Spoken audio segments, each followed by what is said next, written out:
Hey everyone, this is Mike and welcome to Warrior in 6 minutes. Let's start off by introducing you to our basic combos. For single target we have two combos. Storm's Eye will grant you a 30-second damage buff if you do not already have it. If you do have it already, then it will extend the buff duration by 30 seconds up to a maximum of 60 seconds. Will also generate 20 Beast Gauge for you. Storm's Path will generate 30 Beast Gauge instead. Both of these combos start with the same two skills, so once you're about to hit your third action in the combo, you'll look at your Storm's Eye buff duration and then you decide if you need to extend it or if you can do another Storm's Path combo to generate bonus Beast Gauge. For AoE, we have Overpower into Mithril Tempest. The second hit here will generate 20 Beast Gauge for you and also extend your Storm's Eye buff duration by 30 seconds.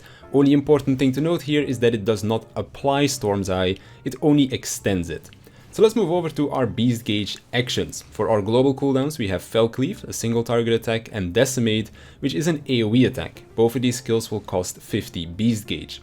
For off-global cooldowns, we have Upheaval, which is a single target attack and is also your highest priority Beast Gauge action when we're looking at single target DPS, so make sure that you always have resources ready for when Upheaval is about to come off cooldown. And then we also have Onslaught. This is your gap closer. This you do not want to use on cooldown as its damage isn't that great, but if you need a gap closer, then by all means use it. Both of the off-global cooldowns cost 20 Beast Gauge.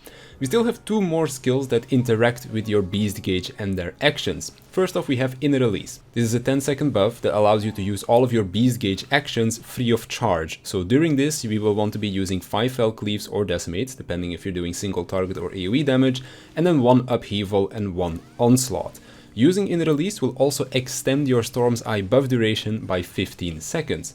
Another important thing to note here is that any attack you do will be a critical direct hit, and this will be important when we're looking at our second skill, Infuriate. Infuriate will grant you 50 Beast Gauge and also give you the Nascent Chaos buff for 30 seconds. While this buff is active, both your Fell Cleave and Decimate are upgraded into their stronger versions called Inner Chaos and Chaotic Cyclone.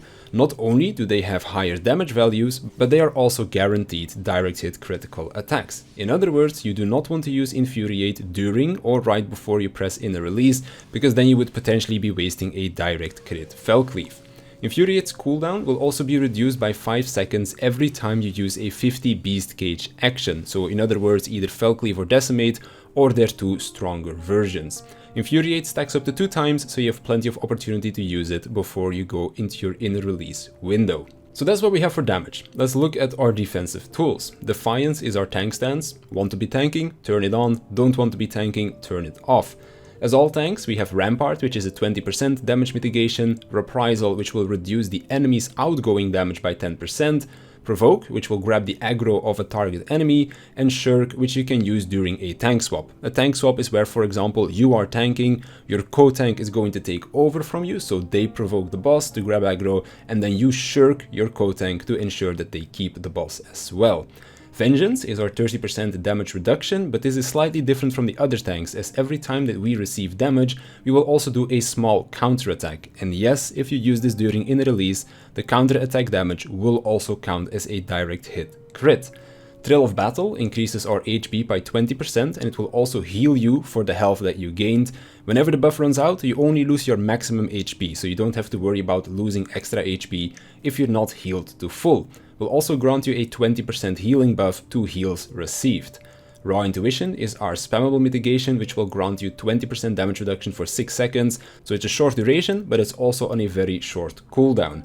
It also shares a recast timer with Nascent Flash, which Nascent Flash is a skill that you can use on either yourself or on a party member. The buff that you grant to yourself is called Nascent Flash, the buff you grant to your party member is called Nascent Glint. Nascent Flash, the one you give to yourself, absorbs 50% of the damage that you deal as HP. Nascent Glint, the one you give to your party member, will reduce the damage they take by 10% and also heal them for 50% of the heal that you received from Nascent Flash, in other words 25% of the damage that you dealt. Knowing this, you can also try to save your high damage actions for when you plan to use Nascent Flash so that you can maximize the healing that you and your party member receive from this. Actions that come in mind are those Infuriate stacks for Inner Chaos or your Inner Release burst window. Equilibrium is a personal heal which can be quite strong if it crits, and then of course both Equilibrium and Nascent Flash will be buffed by the 20% healing buff if you are under the effect of Thrill of Battle. Shake It Off will grant your party a shield which can be made stronger by shaking off buffs that you have active. The buffs that count for this are Thrill of Battle, Vengeance and Raw Intuition. So the more buffs you have active when you shake it off, the stronger the shield is going to be, but you will be losing those defensive mitigations. Last but not least, we have Home Gang, which is your invuln. This will allow you to not drop below 1 HP for its duration. So those are all the skills that we have. Let's quickly round it off by putting it into practice. We start off the fight by using Tomahawk or ranged attack to pull the boss, after which you use Infuriate to get that on cooldown as fast as possible. You do your Storm's Eye combo to grant yourself that damage buff, after which we spend our Nascent Chaos buff by using an Inner Chaos. After that we go into our inner release, so 5 Fell Cleaves, an Upheaval and an Onslaught, and then we just go through the motions. Make sure you use Infuriate as to not overcap, save gauge for when Upheaval comes off cooldown, and then make sure you always have your Storm's Eye buff active. If Storm's Eye does not need to be refreshed, then we use Storm's Path instead to generate bonus Beast Gauge. And that does it for Warrior in 6 minutes, so I want to thank you for watching, I want to thank my Patreons for their support, and I'll see you in the next one.